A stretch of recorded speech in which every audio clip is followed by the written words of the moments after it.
Have you ever wondered how much of the Titanic is left these days? Now, if you haven't been living under a rock, you probably know that it's been over 100 years since the world's most famous ship turned into a wreck.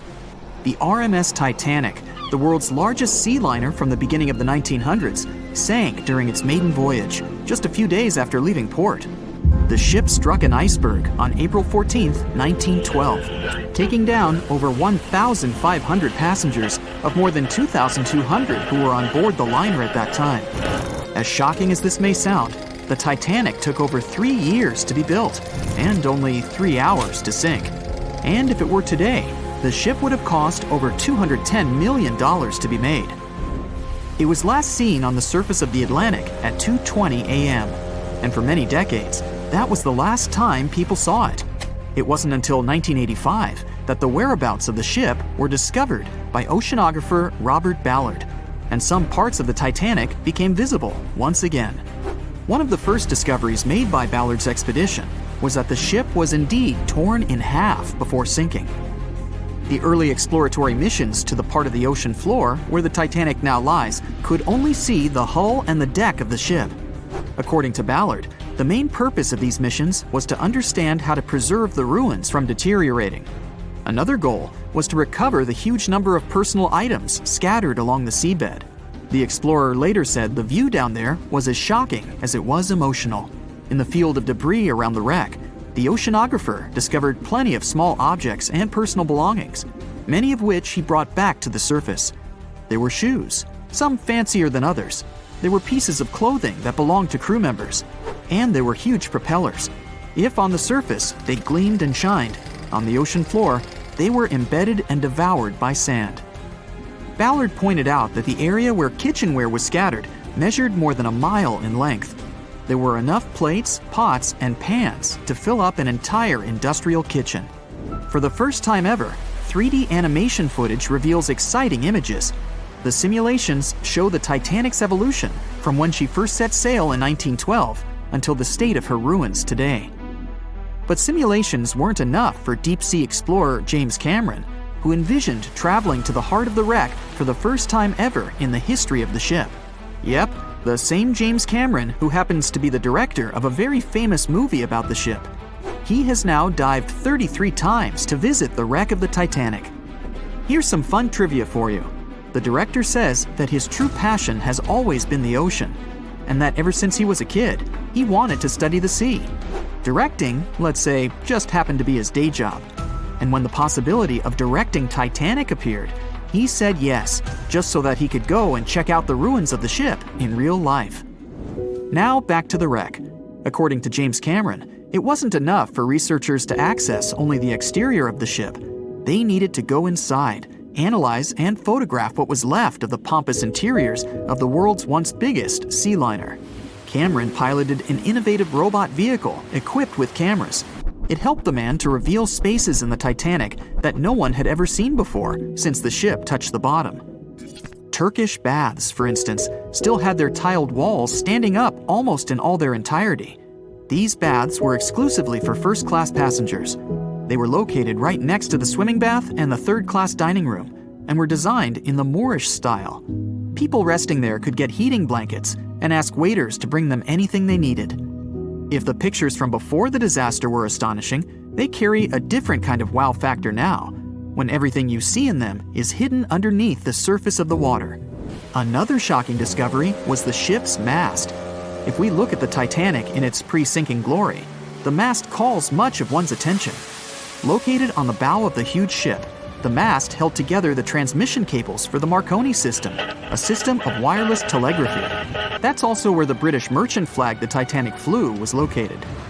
The mast stood at the height of a bit more than 100 feet and was equipped with a crow's nest. Nowadays, the mast is unrecognizable.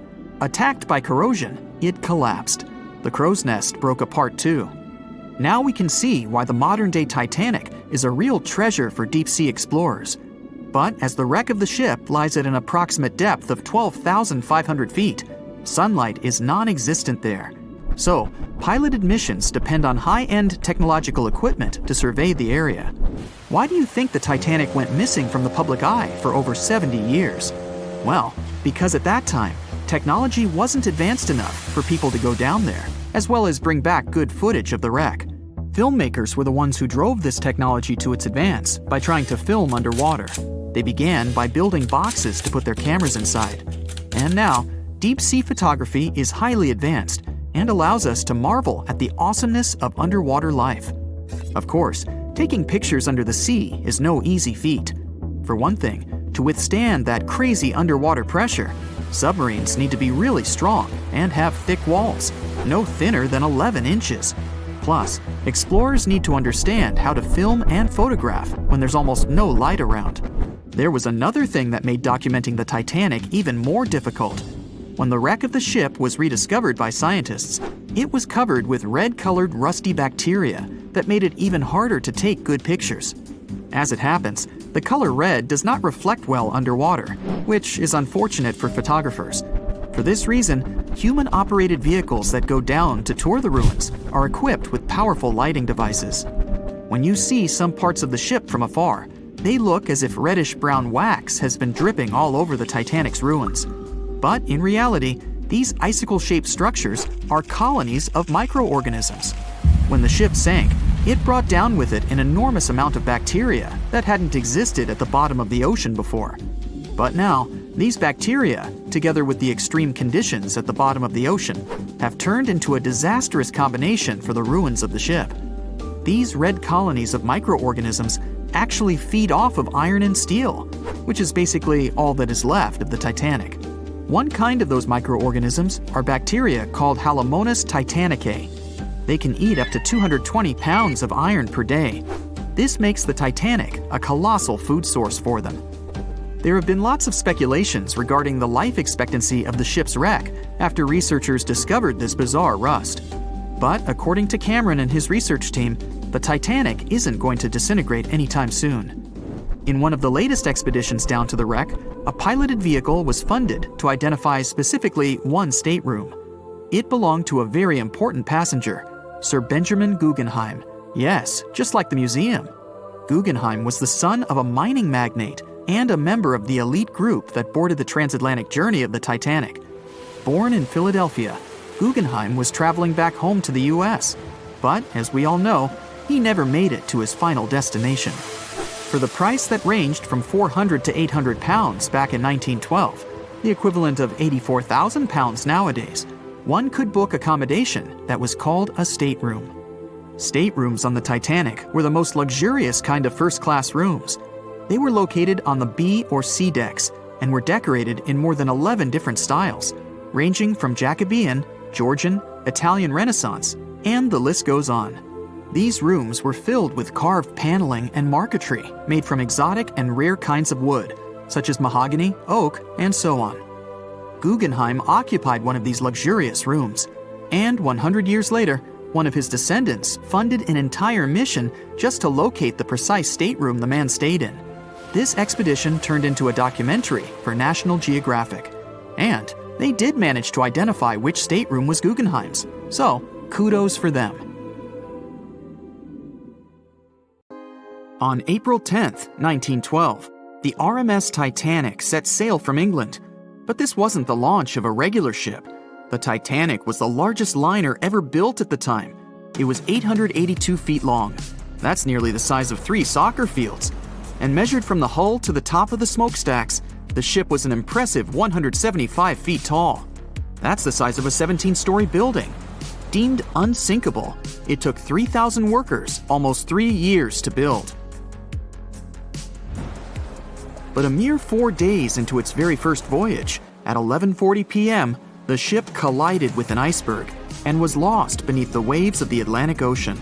It took the liner only 2 hours and 40 minutes to sink. And of more than 2,200 passengers and crew members on board, only 706 survived. The wreck would remain lost for another 73 years, hiding its many secrets within the frigid Atlantic waters. And if it wasn't for a man whose whole life had been devoted to exploring the sea, the giant ship might have remained lost for a lot longer. That man was Robert Ballard. As a child, Ballard was obsessed with the ocean. This fascination started when he was just 12 years old. That's when he watched a film adaptation of Jules Verne's science fiction novel 20,000 Leagues Under the Sea. It had everything to spark a young person's imagination, from adventure and strange creatures to a powerful underwater vehicle called the Nautilus. It could travel anywhere in the world you wanted to go. From that moment, life on dry land was no longer in Ballard's future. When he was 23, he was assigned to the Deep Submergence Group. There, he helped develop techniques to search the ocean floor. His biggest accomplishment was the creation of Alvin. It was a small, easy-to-maneuver submarine that could carry 3 people. It also featured an external mechanical arm designed to gather underwater samples while the crew remained safe and dry inside. Alvin the submarine quickly proved useful for a variety of tasks. For example, once it was used to track down an aircraft that had crashed into the sea. But the vessel experienced a series of setbacks. In one case, it was attacked by a swordfish, which caused the submarine to resurface quickly. The swordfish, still stuck in the outer skin of the submarine, became that night's dinner. And in October 1968, the submarine was being lowered into the water when the cables holding it snapped, sending it careening into the ocean along with 3 crew members on board. And because the small vessel was still open, it immediately filled with water and quickly began to sink. Luckily, the crew managed to escape, but Alvin was gone.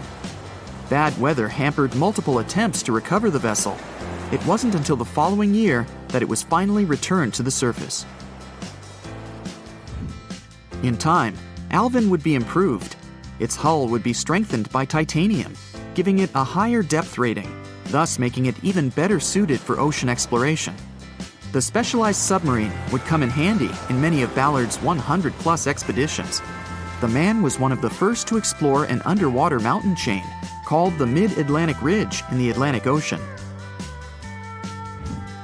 And when he found thermal vents in the Galapagos Rift in the late 70s, he also helped discover and document the process of chemosynthesis. That's a complicated chemical synthesis of food energy by bacteria. But his biggest discovery was still to come. Ballard claimed he'd never been a Titanic fanatic, but he eventually became obsessed with finding the ship after watching other explorers try and fail. As he said, Titanic was clearly the big Mount Everest at the time. Many others had tried, many that I thought would have succeeded, or should have succeeded but didn't. Ballard began thinking about finding the ship as early as 1973, and 4 years later, he actually made an attempt. He used the deep-sea salvage vessel Sea Probe, which was a drill ship equipped with cameras and sonar. But he was forced to give up when the drilling pipe broke. It just wasn't his time. In the early 80s, a Texas oil man named Jack Grimm tried to find the wreck on 3 different occasions. Once, Grimm was actually right over the Titanic, but his equipment failed to detect it. That's what we call extreme bad luck. Ballard was just biding his time. He needed a plan and some help. The first issue was getting down to the bottom of the Atlantic. The furthest down he had ever traveled before was 20,000 feet, and this trip took him 3 hours, and that didn't include the way back up. Ballard knew he could use Alvin, already enhanced with a titanium hull to withstand the pressure of the ocean. But he also needed something that didn't require him to actually go down with it. An unpiloted remote-controlled submarine would be ideal. But first, he would have to create one. He reached out to the authorities, hoping they would provide funding for his project. And though officials had no interest in the Titanic, they were willing to help. But there was a catch. Ballard had to first focus on tracking down 2 submarines, the Thresher and the Scorpion, which had sunk to the bottom of the Atlantic Ocean in the 1960s. The authorities were hoping to study them to find out why they had sunk in the first place. They also wanted to know if they could be recovered or if it was safe to leave them on the ocean floor. Only when he had successfully completed this task would he be free to use any remaining time on his contract to find the Titanic. With no other options for funding, Ballard took the offer. He got to work. First, he created 2 new devices. Argo was an unpiloted deep-towed undersea video camera sled. It was designed to take photos and record videos from a series of cameras mounted on it. It could work at depths of up to 20,000 feet, and it could also explore nearly 98% of the ocean floor. Argo was supposed to be tethered to a boat. As the boat moved, Argo would be pulled behind, floating just above the ocean floor. The camera would then transmit images to the surface. The second device was a small robotic vehicle called Jason Jr. It was also controlled remotely, which allowed the crew inside a submarine, like Alvin, to get closer to and photograph underwater objects. Ballard was now ready. He knew he had to find those submarines quickly, and it didn't take him long. Much to his relief, the search was relatively simple, and he was able to fulfill his obligations with 12 days to spare. With almost 2 weeks to devote to finding the Titanic, he set out to explore the ocean. He focused the search close to Newfoundland, Canada, pulling Argo along the ocean floor and reviewing the images it collected.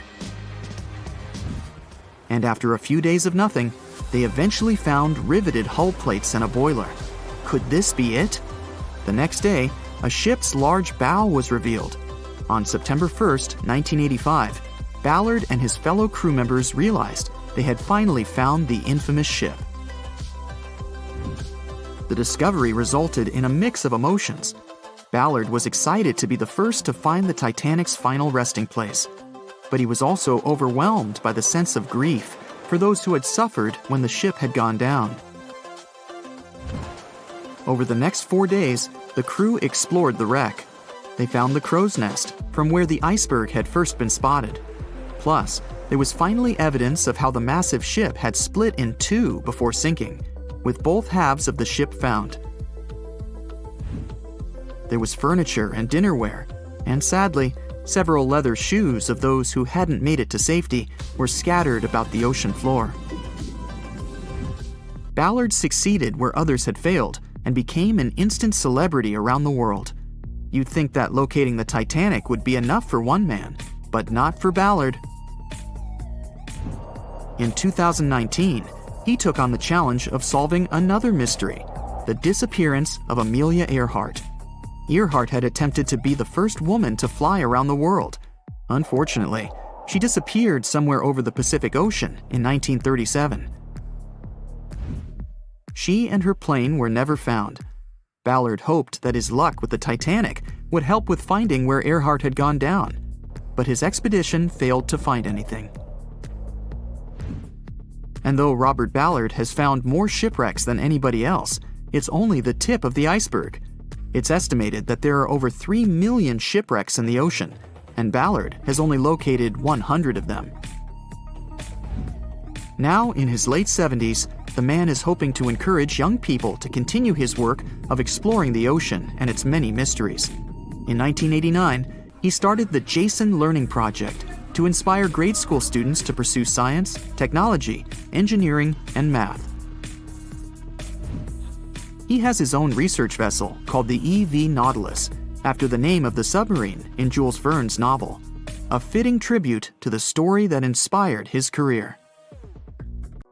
It was the start of 1912. A giant chunk of ice broke off a glacier in southwest Greenland. The ice was made up of snow that had fallen thousands of years before the event, perhaps as far back as when mammoths still roamed the earth. The iceberg started its journey. It was a huge thing, more than 1,700 feet long and weighing over 75 million tons. It was also a very peaceful chunk of ice. It steered clear of ships and busy transport routes. And then, it somehow floated much further south than other bergs did. Our iceberg was lucky. Others melt long before they get to these low latitudes. Out of up to 30,000 icebergs that drift away from Greenland's glaciers, only 1% ever make it all the way to the Atlantic. Even after melting into the water for months, this massive block of ice was still almost twice as heavy as the Golden Gate Bridge. The iceberg's top part was towering 10 stories over the ocean's surface. Several days before our iceberg made it to the Atlantic Ocean, a magnificent ship left port.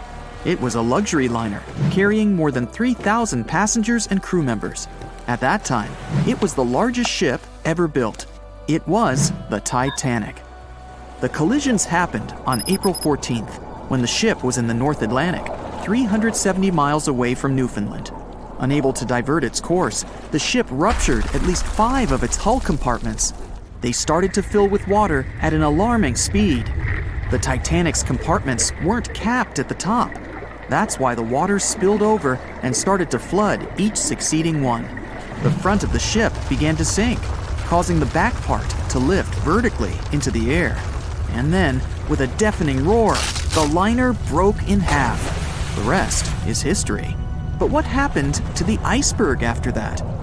On April 15th, the German ocean liner SS Prinz Adalbert was sailing through the North Atlantic. It was traveling a few miles away from the place where the Titanic had sunk several hours prior. The German ship's chief steward, who hadn't learned about the disaster yet, saw an iceberg. What drew his attention was a large streak of red paint going along the iceberg's base. Surprised, the man took a photo of his discovery. He thought the paint meant a ship had hit the iceberg within the past 12 hours. The next person who saw the iceberg and took another photo of it was the captain of a vessel laying deep-sea telecommunication cables. The ship was sent to help in the area where the Titanic had sunk. The captain later claimed the iceberg he'd seen had been the only one in that area, plus the red paint. It wasn't difficult to connect the dots. In 2015, one of these photos sold at auction for over $32,000. And still, experts are unsure whether the image really shows the infamous block of ice. It might be a simple iceberg that had been floating nearby at that time. The great unsinkable ship was gone, sunken to the bottom of the North Atlantic, where it remains to this day. But the iceberg continued on its way, perplexing a few witnesses and slowly melting into the surrounding water. It would vanish completely before the end of the year. At 11:40 p.m., the Titanic made contact with an iceberg in the North Atlantic Ocean. Many artifacts were found and restored, like parts of the ship, jewelry, and dining plates, to name a few. It took approximately 3 hours for the ship to be completely submerged in the remote icy water. The night was cold and very much alive. The orchestra was playing music as they enchanted the guests on board. Everyone was excited to arrive in America. It was still considered an amazing feat for a ship to cross the Atlantic back in 1912. But as the day went ahead, there was an atmosphere of impending doom for the captain and his crew. No one else felt it, though.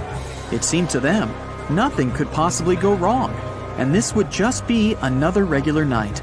To them, the Titanic was unsinkable. The last thing on your mind when thinking about the Titanic is the mail crew.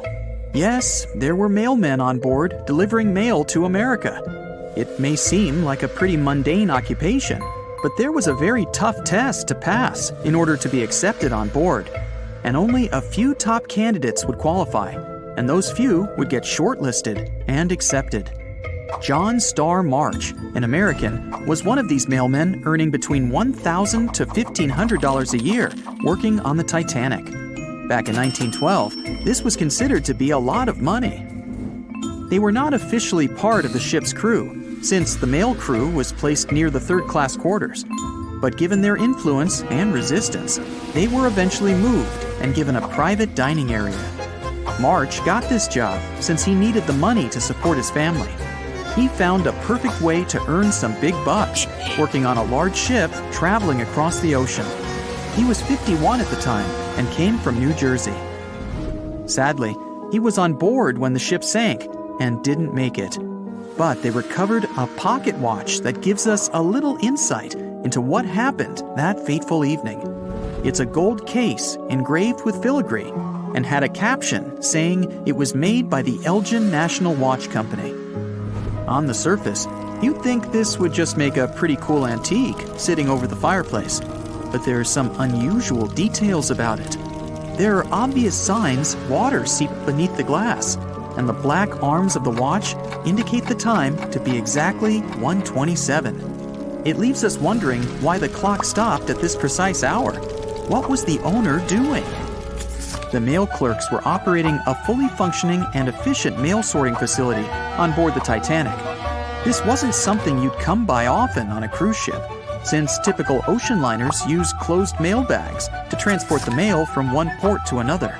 But the mail sorting facility on the Titanic allowed passengers to send out postcards whenever the ship docked in transit zones in Ireland and France.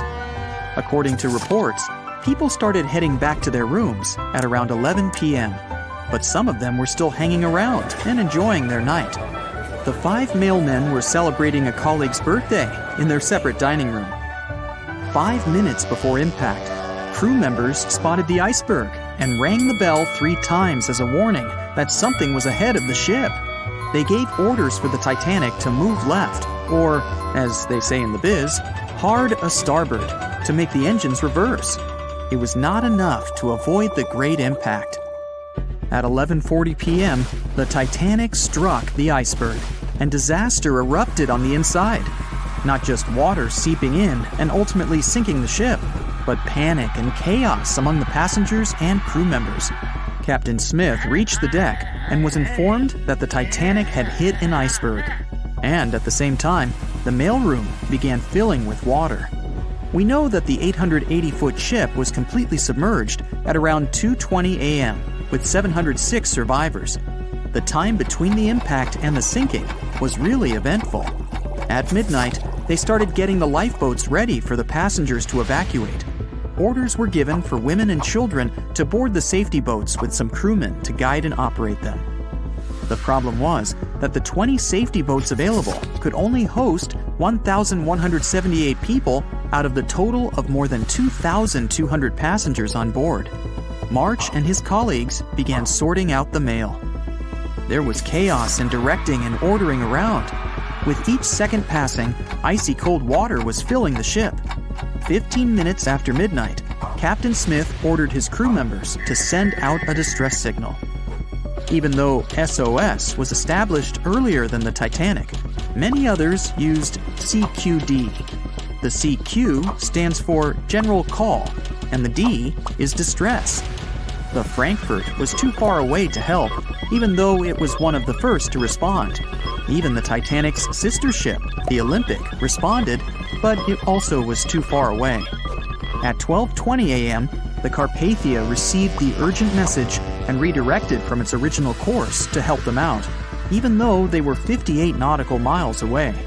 Although this was some relieving news, the water kept seeping in at an alarming rate. It wasn't easy to keep everyone calm, knowing that the ship could be underwater in a matter of hours. At this point, many passengers were already on board the safety boats, waiting to descend into the water. The musicians on board began playing music for the ones still waiting. At first, they were playing in the first-class lounge, and then they moved to the deck. There's a debate on how long they were playing for and what song it was. None of the musicians made it out. The 5 mailmen on board were also doing their duties while the ship was sinking. According to a ship officer, the mailroom was already covered in water above the ankles, and the mailmen were busy trying to save as much mail as they could. March was one of them. There were bags of mail floating around. They started with the registered mail. Witnesses of the Titanic sinking reported the mailmen were putting bags of mail on the deck to keep them from getting wet until help arrived. They also mentioned bags of mail were floating about in the freezing water. It wasn't until 12:45 a.m. when lifeboat number 7 on the left side of the ship was lowered onto the water. Even though it had room for roughly 65 people, only 27 people were inside. Many of the safety boats carried fewer passengers than their maximum capacity allowed. The crew were worried that the boats would capsize if so many people were on them. Some reports suggest that some people even refused to board the safety ships, sticking with the claim that the Titanic was unsinkable. At the same time, they fired up one of the 8 distress rockets in the air, but it didn't get them any help. At 12:55 a.m., the second and third safety boats were descended to the waters with 2 male passengers jumping on board. 5 minutes later, another safety boat was lowered with around 39 people. At this point, water entered the base of the grand staircase. In the next 20 minutes, more safety boats were lowered, most of them underloaded. Still no help. The Carpathia was still on the way. Panic was growing and tensions were rising. There was a lot of anger for people being left behind. At around 1:30 a.m., things were getting out of control. The organized boarding of passengers to the safety boats stopped. March's watch stopped 3 minutes earlier, which could mean he was part of the scuffle between crew members and passengers. It took 3 hours for the Carpathia to arrive. March wasn't among the survivors. His watch proved to be one of the essential findings lost in the wreckage of the Titanic. It was eventually returned to March's 2 daughters, and now it's in one of the collections of the National Postal Museum. March was a man who did what he had to do in the worst circumstances. Time was a precious commodity for the people on board the ship, and this watch proved valuable to learn more about the tragic yet inspiring stories of the Titanic. John watched on in disbelief as he drifted away on a piece of wood. In the freezing waters of the Arctic, slowly drifting away. John looked upon the vessel he had worked and lived on as it raised its enormous bow high into the sky, then broke in half, causing a sound that only a crack of lightning could replicate. Distraught and dumbstruck, believing that he and he alone knew the dark truth behind the demise of the unsinkable ship, the Titanic. 5 days earlier, as the Titanic set sail on its maiden voyage, John worked hard alongside his mates in the coal bunker, stocking up the coal to feed the Titanic's mighty furnace. They had stocked and stored more than John had ever witnessed on any other ship he'd worked on. But this was the Titanic, the grandest ship to have ever sailed the seas. On the Titanic, there could never be too much coal. As they left Belfast and pushed toward Southampton, there was a large bang below decks that went unnoticed. The furnace was roaring and the turbines were spinning, pushing the Titanic forward at a quickened pace. The crew cheered as the vessel moved forward, unaware of the loud, concerning noise. Arriving in Southampton, Greg came aboard, amongst hundreds of other passengers. With 13 years at sea, his vast experience included the role as a quartermaster on 6 previous ships. Ready for a new challenge aboard the greatest vessel ever made, he was looking forward to this next challenge of his career. Greg came with a wealth of experience, especially with sailing through the Arctic. His role was vital within the crew, understanding the seas around the North Pole. He would be a key lookout as they set to cross the perilous path of the iceberg alley. Greg had some concerns regarding the voyage. The Earth's orbit was remarkably close to the sun and the moon, causing higher tides. This would make icebergs more prominent, drifting them further away and towards the route of the Titanic as they journeyed to New York. Assessing the lookout tower and inspecting the available gear, Greg found no binoculars. This made him concerned, but the sailors just laughed at Greg. "If the deck is short on ice cubes, we'll be sure to plow right through a berg to resupply." A sailor laughed. Greg didn't share this sentiment. Eager to find out why they had been left short-handed on equipment, since he had such a vital role on the ship, Greg inquired further. Sadly, the officer with the keys to the binocular supply cupboard had been removed from the crew at the last minute. Greg couldn't believe something of this importance had been overlooked. For such a mighty ship with so many people aboard and crossing in a particularly perilous path, this just didn't make sense. But not wanting to be fined for breaking into the ship's property, Greg let it slide, hoping that they wouldn't need the binoculars in the end. Ultimately, if there were icebergs expected, a warning call would be made to the captain, informing of any concerns. Little did Greg know that a warning had been received, notifying of the dangers that awaited. But the telegram didn't provide the required prefix, which would have ensured direct delivery to the captain. So, the critical warning was just overlooked. John and his crew below decks prepared for departure, stoking the engines. He noticed an essence of thick exhaust, far too heavy than what would be expected from the furnaces. The crew searched throughout the lower decks. Following a thorough search, they managed to locate the cause of the exhaust. It was an ignited pile of coal within a coal bunker. Unknown when it had ignited, a buildup of coal had clearly been smoldering, slowly growing in size. The amount of smoldering coal was concerning. The alarm was raised, alerting an officer to review the matter. The officer assessed the damage and confirmed with the captain that it was deemed to be of little concern, as only minor damage had been caused. John was unsure of this assessment, as he knew that in confined spaces, surrounded by iron bulkheads, an oven-like environment arises that intensifies the heat with time. But the Titanic would power forward, making no sense to John as they had only just departed from Southampton. He was sure they would have turned back. John and his crew were ordered to shovel the already lit coal into the furnace and continue shoveling until all the smoldering contents would be contained. It was a possible but painstaking task that could take the entire journey. The continuous intake of coal would ensure the turbines would spin at a constant, accelerated pace, not what the Titanic was designed for. It was meant to be a luxurious passenger liner and not for breaking speed records. However, the crew would find enthusiasm in not only acknowledging the Titanic as unsinkable, but also as the fastest. John and his crew continued to shovel the coal into the furnace for several days. The temperature within the bow was becoming hotter every day. The bulkhead's contained heat was so severe that it became weak at the seams in the iron walls and rivets. 2 more days, lads, just 2 more days. John was laughing, trying to raise the spirits of his mates as they were working tirelessly. But as they were all laughing, joking, and looking forward to dry land, they unknowingly approached their final destination. The Titanic was speeding through the calm sea. Greg looked ahead, above in the lookout tower, keeping a keen eye out as they were in iceberg territory now. Even though the way seemed clear, false horizons could occur, creating confusion about how far objects in the distance truly were.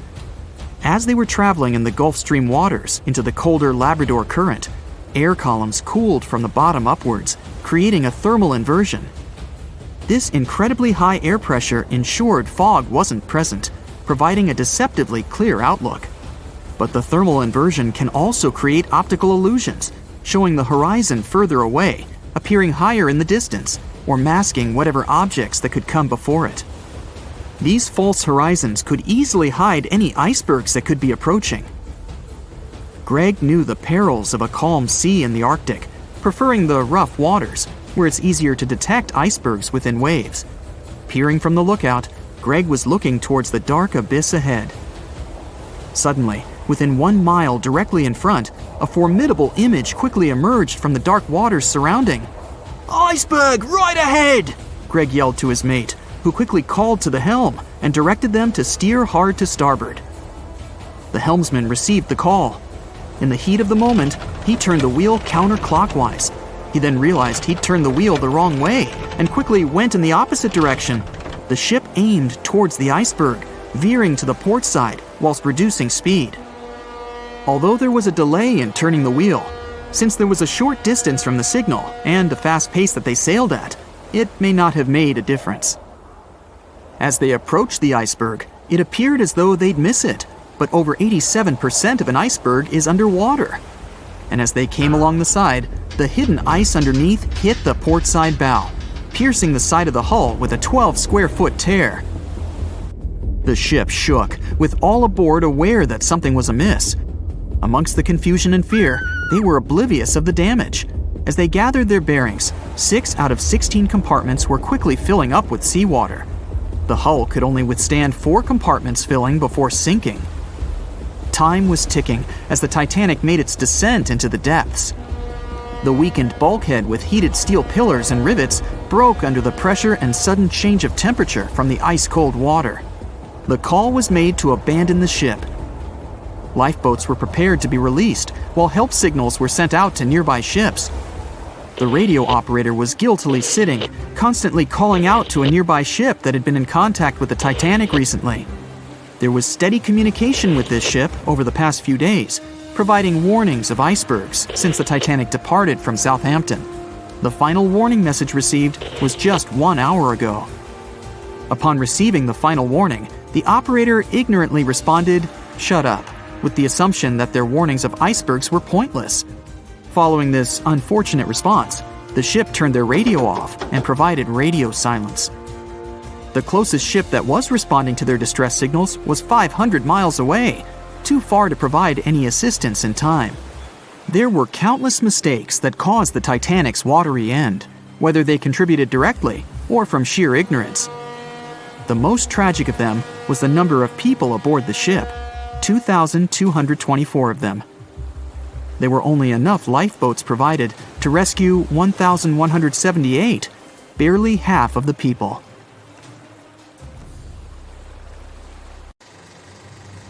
It's April 10th, 1912, a sunny spring day. You're one of the first-class passengers aboard the Titanic, just as the ship is about to depart from Southampton. Imagine everyone's excitement, fresh spring air, the sounds of the sea. You're strolling along the highest deck of the Titanic when you notice several lifeboats. As you start counting the boats, you recall the ship's capacity. It's just over 3,000 people. Wait, but are there enough lifeboats for everyone aboard? Let's look into the numbers. The Titanic could carry a needed total of 64 lifeboats, a number which could have easily helped to save all the passengers on board. Chief designer Alexander Carlisle planned to equip the ship with 48 lifeboats, but the Titanic ended up with a mere 20.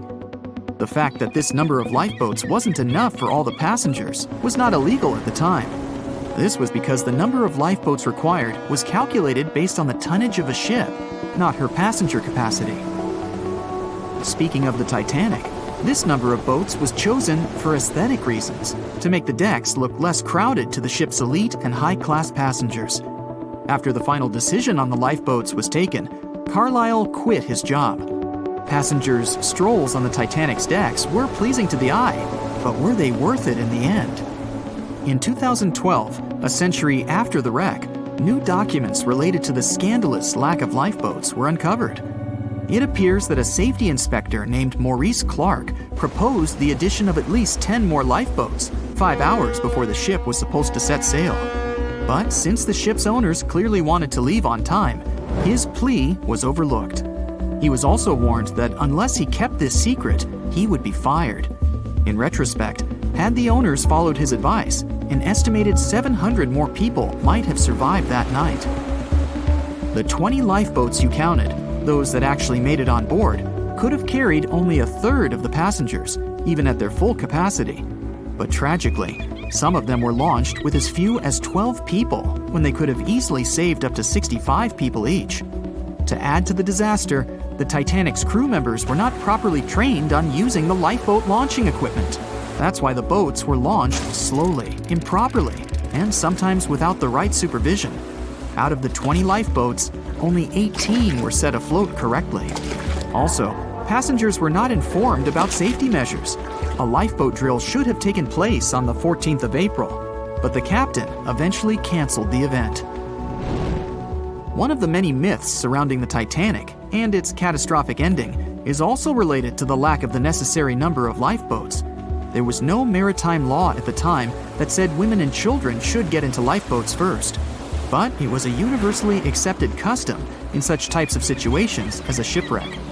Shortly after the Titanic had sunk in the icy Atlantic waters, rumors started to spread. It was said that some desperate men had resorted to dressing up as women in those final moments before midnight on April 14, 1912. They wanted to get a spot on the lifeboats and have a chance to save their lives. At the same time, there's little to no evidence that any of the male passengers of the Titanic had actually done this. In any case, what happened to those 20 lifeboats that were on board the Titanic after the ship hit the iceberg? What we do know is that all these boats were launched between 12:40 a.m. and 2:15 a.m., with a total of 718 people on board.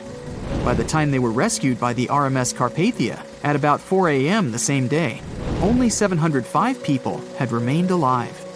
It took the crew of the RMS Carpathia more than 4 hours and 30 minutes to pick up all the passengers and 13 of the lifeboats.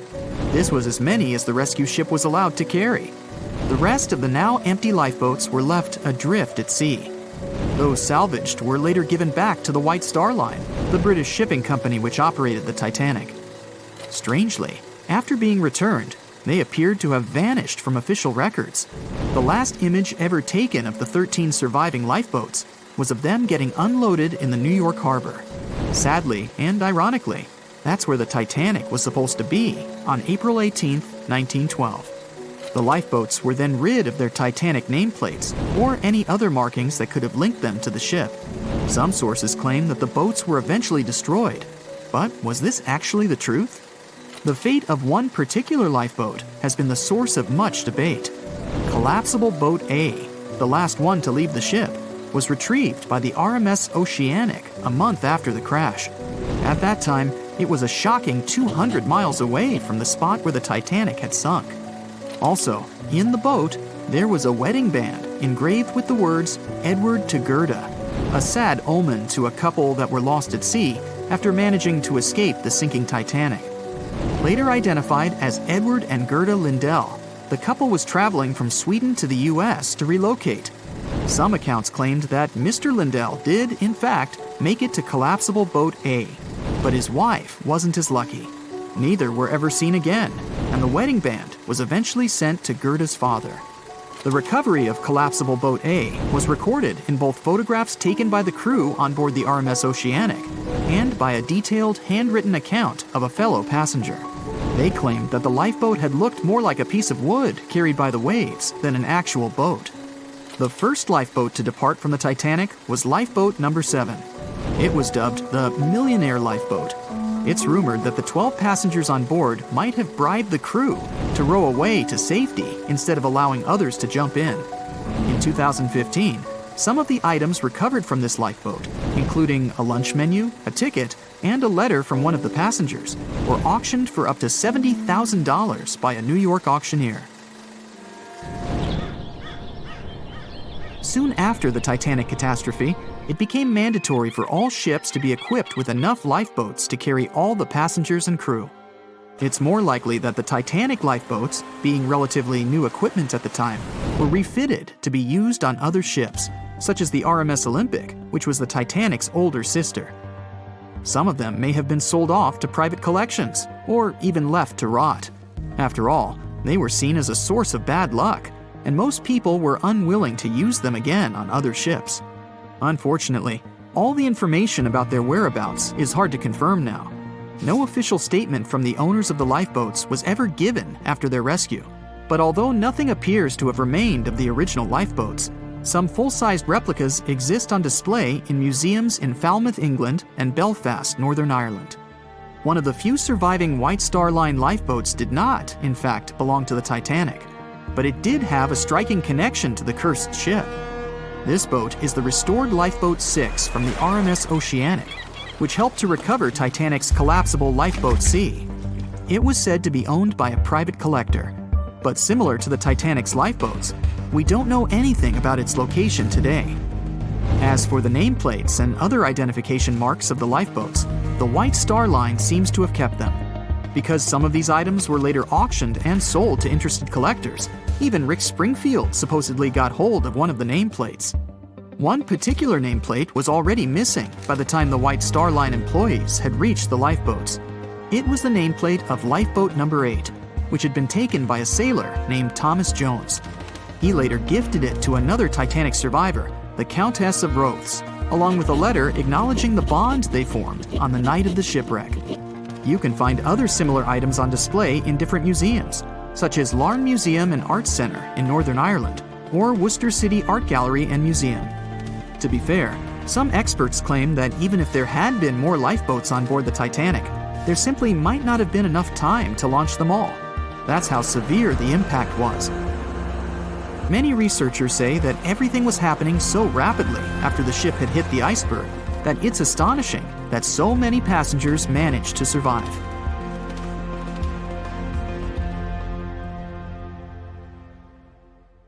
April 14, 1912. The dark night was filled with horrible sounds of a giant metal vessel breaking into two.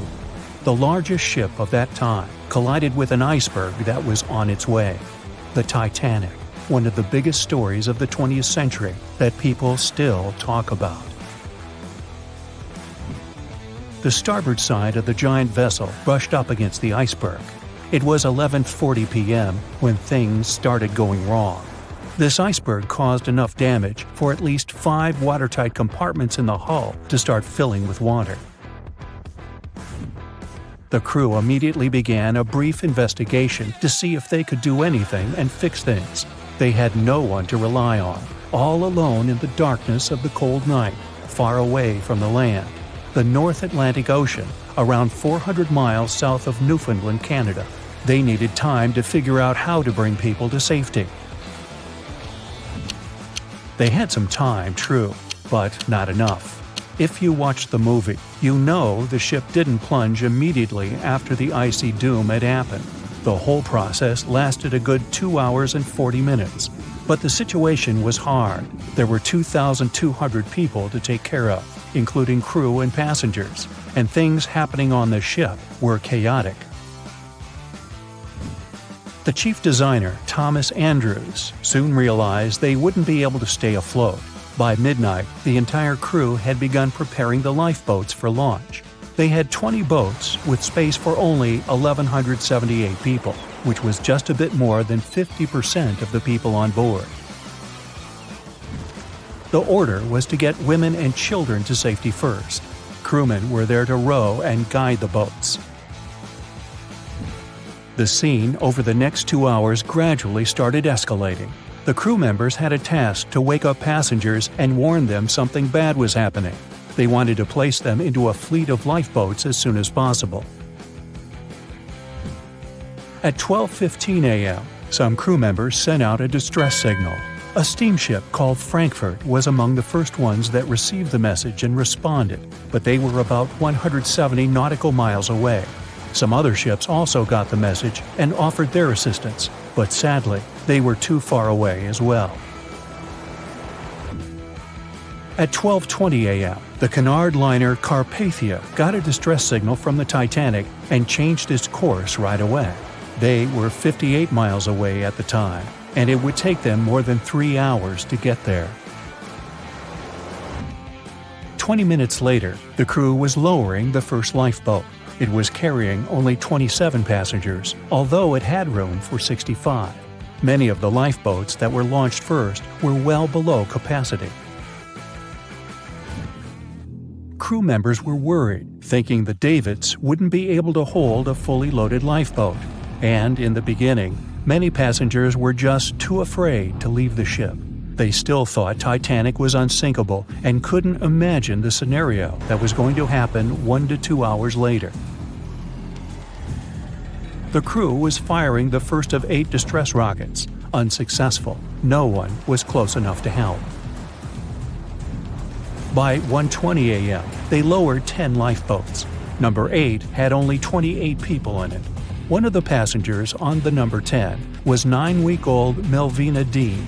She would later become the last survivor who lived until 2009 and turned 97. It was 2 a.m. already. 3 of the collapsible boats were the only lifeboats that remained on the ship. The bow of the vessel had sunk low and had tipped far under the surface. People around it could now clearly see stern propellers above the water. Crew members were lowering collapsible lifeboat D from the roof of the officers' quarters with over 20 passengers in it. As the ship's bow went under, the water was washing collapsible A from the deck. Those 20 people were struggling because their boat was partly filled with water. As crew members were trying to release collapsible B, it fell. Before they righted it, the water swept it off the ship. 30 passengers still managed to find safety on the overturned lifeboat. At 2:17 a.m., the ship's wireless operator decided to transmit one last distress call. A minute later, the light on the ship finally went out. Titanic and all left on board plunged into darkness. The bow continued to sink, and the stern was rising higher above the surface, which placed great strain on the midsection. Horrible sounds were filling the night. Titanic, this massive, legendary ship so many people placed their hopes in and were excited about, broke into two between the third and fourth funnels. Reports would speculate it took about 6 minutes for the bow section to reach the ocean bottom. The stern settled back in the water before it rose again into a vertical position. It remained in this situation until it finally disappeared into the ocean. At 2:20 a.m., the stern apparently retained air inside, and water pressure crushed it as it went down. The stern landed about 2,000 feet away from the bow. People consider the Titanic the fastest ship in the world. They thought it was unsinkable because 4 of its compartments could be flooded, and that still wouldn't cause a critical loss of buoyancy. Its life was problematic since its beginning. While the ship was leaving port, it moved within a couple of feet of the steamer New York. It managed to safely pass by, which was a huge relief for all those worried passengers massed on the ship's decks. Titanic sailed off on the 10th of April. Its first journey was across the highly competitive Atlantic route. On the launch day, the Titanic became the biggest movable object in the history of humankind, 882 feet long, 92 feet wide. Not that big if you compare it with today's ships. The biggest cruise ship in the world today is Royal Caribbean's Symphony of the Seas, which is roughly 5 times the size of Titanic. If you put that ship in a vertical position, it would be nearly as tall as the Empire State Building, which is 1,250 feet without antennas.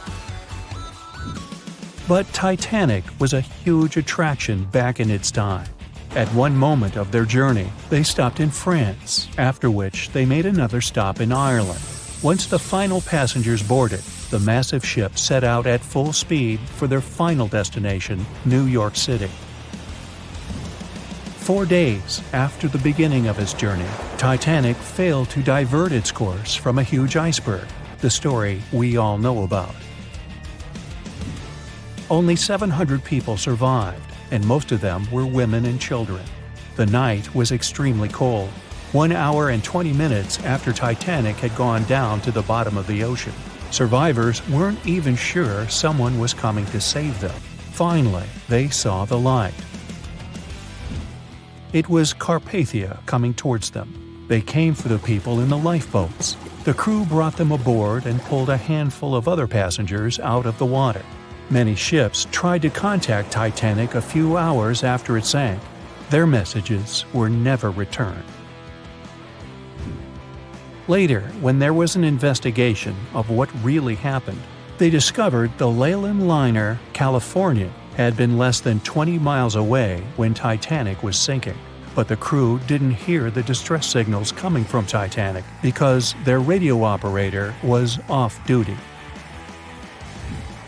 Countries from both sides of the Atlantic were shocked and horrified when they heard details of what happened to Titanic. They decided to make changes to ship operations, rules that would help avoid such events in the future. They held the first International Convention for Safety of Life at Sea, where they adopted rules for every ship to have lifeboat space for each passenger on board. Also, lifeboat drills became mandatory. They also decided to establish an international ice patrol. Its main role was to monitor icebergs in the North Atlantic shipping lanes. Ships also needed to maintain a 24-hour radio watch. Titanic wasn't built alone. Because of the size of this magnificent ship and all the new equipment it required, it would have been too expensive as a one-off. So the team built the Titanic alongside 2 sister ships, and both of them had eventful lifetimes. RMS Olympic came first. It was launched in 1910, and for a whole year was the biggest liner in the world. The Britannic was another sister ship that sailed for a while before it too ended down on the ocean bottom. But only Titanic became a legend and one of the most fascinating stories of modern history. The night was dark and scary. A few hundred people were sitting in lifeboats, not knowing what would happen next or what their lives would look like from that moment on. All they knew was the giant ship they had been sailing on just a couple of hours earlier disappeared in front of their eyes. They were alone, waiting for help. Is anyone even coming? They had no idea if the rest of the ships that were traveling relatively close to them had heard their call for help. There was nothing else to do but wait. The Titanic, an iceberg, and one night, April 14th, 1912. It's one of the most famous stories from modern history that everyone talks about, even now, more than 100 years later. The 16 lifeboats on board could only accommodate a little more than 50%, 1,178 people, of the total number of passengers that were on board. And many of them were still half empty. In one of them, there was a little 2-month-old girl, Milvina Dean, the youngest passenger on board the giant ship. Her parents had decided to leave England because they wanted to build a better life in the United States. Her father had some family in Kansas, and he hoped they could start their own business there. The Dean family didn't actually choose to be on board this giant legendary liner, but because of a coal strike, they got transferred there, so they boarded it at Southampton as third-class passengers. Milvina's father felt when their ship hit the iceberg on that cold and seemingly peaceful night. He immediately went up to investigate. When he saw that people were panicking and that the crew members were giving warnings on the actual danger of the situation, he rushed to their cabin to find his wife. He told her to dress the children and quickly go up on deck. The crew members gave the order to get the lifeboats ready and start transferring women and children there first. It was a chance for at least some family members to get to safety. Milvina, her mother, and her brother got in Lifeboat 10. They were among the first off the liner out of the 706 crew members and passengers who managed to escape the sinking ship. Later, the liner called Carpathia heard their call for help, came for the passengers, and took them to New York. Her father, unfortunately, stayed behind them and didn't manage to save himself. Milvina grew up in Ashurst, England, which wasn't far from where she set sail on the ship. She spent her life working as a secretary and an assistant in small businesses in Southampton. She never married. Milvina always used to say she never spoke about the whole Titanic thing because she remembered nothing about it, so she didn't want people to think she was just drawing attention to herself. But in 1985, a French-American team got together and located the wreck of the Titanic. It was around 370 miles east of Mistaken Point, Newfoundland, in water that was more than 2 miles deep. That's when they confirmed the ship split in two. For decades, people believed the ship sank in one piece. They thought the only significant damage was the damage the hull got from its contact with the iceberg. In reality, it broke in half, right between its third and fourth funnels. It happened shortly before the ship disappeared under the surface of the water, and the whole thing, starting from the moment when they hit the iceberg, lasted around 2 hours and 40 minutes.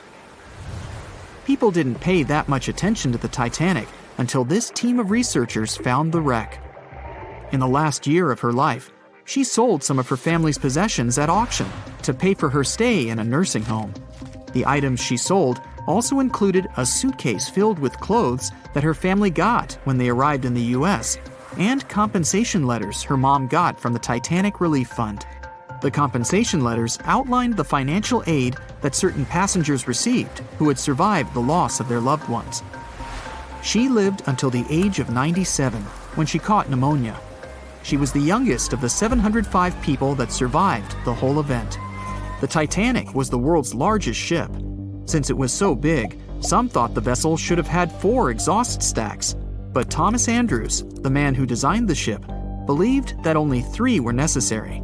So, the Titanic basically had one purely decorative stack. 2,200 people were on board when the ship sank. There were 908 crew members, and the maximum number of passengers on board, which was 3,500. As you probably saw in the movie, there were different classes of passengers. The estimated overall wealth of those in first class was about $500 million, and researchers estimated $6 million worth of things went down to the ocean bottom, together with the ship. In first class, this liner was a place of luxury. It had 4 restaurants, 2 libraries, 2 barber shops, reading rooms, and a photographic darkroom on board. There was also a heated swimming pool, but only first-class passengers could use it, at a price of 1 shilling a time. The ship also had Turkish baths and electric baths, and passengers could use each for 4 shillings at a time. The cost to build this massive giant was $7.5 million, but that was back in 1912. Today, it would be about $200 million. First-class tickets cost $2,560 at the time, which is today's equivalent of $61,000. What would you get in these expensive cabins? A sitting room, 2 bedrooms, 2 wardrobe rooms, and a bathroom. Would you pay that much for those luxuries? Teams of researchers still haven't explored many areas on the Titanic. It's still very, very hard to access them with underwater vehicles. There was a lifeboat drill scheduled for the same day the Titanic sank, but it was called off for some reason. The crew had done just 1 lifeboat drill, and that was when the ship was still docked. But even if the crew members had been properly trained and each lifeboat had been filled, the capacity was still not enough to save each and every passenger. The Titanic was the biggest movable object in the world at that time. On May 31st, 1911, its immense hull made its way down the slipways and ended up in the River Lagan in Belfast. Over 100,000 people were there to see the launch, which took just a little more than a minute and went off without a hitch. The people who were in charge of the ship immediately towed the hull to a mammoth fitting-out dock. Thousands of workers spent most of the next year there working hard, building the decks and constructing all those luxury interiors that gave the Titanic its specific look. They were also installing the 29 giant boilers that would power the ship's 2 main steam engines. All that to get the title unsinkable. The ship had more than just one fatal flaw. You may have heard of one of its design flaws. The airtight bulkheads weren't completely sealed on top. This allowed water to flow from one compartment to another, which eventually sank the liner. And Titanic had more flaws. High sulfur content, cold temperatures, and high speeds largely affected the steel of the vessel's hull and the iron of its rivets. The steel here shattered, while the rivets popped out relatively easily. This was the reason the Titanic sunk 24 times faster than we'd expect. There are many theories about what really led to the sinking of such a giant. And one says a full moon from a couple of months before could be one of the reasons. It may have created very strong tides that sent a flotilla of icebergs southward. This was right in time for the Titanic's maiden voyage. Research says an optical illusion prevented the ship from getting help. One famous British historian, Tim Moulton, thought the atmosphere on the night of the sinking created specific conditions that made it very hard for the crew members to spot icebergs. They partially caused something called superrefraction. The extraordinary bending of light causes miraging, and several ships in the area recorded it. Not only did this prevent the crew from seeing the troublesome iceberg in time, but it also stopped one of the ships that could have offered help from identifying the call for help and communicating with the Titanic crew. Also, some say the ship was traveling too fast. From the start, they blamed the skipper for sailing such a big liner at such a high speed, 22 knots, through the cold and unpredictable waters of the North Atlantic, which was full of hidden icebergs.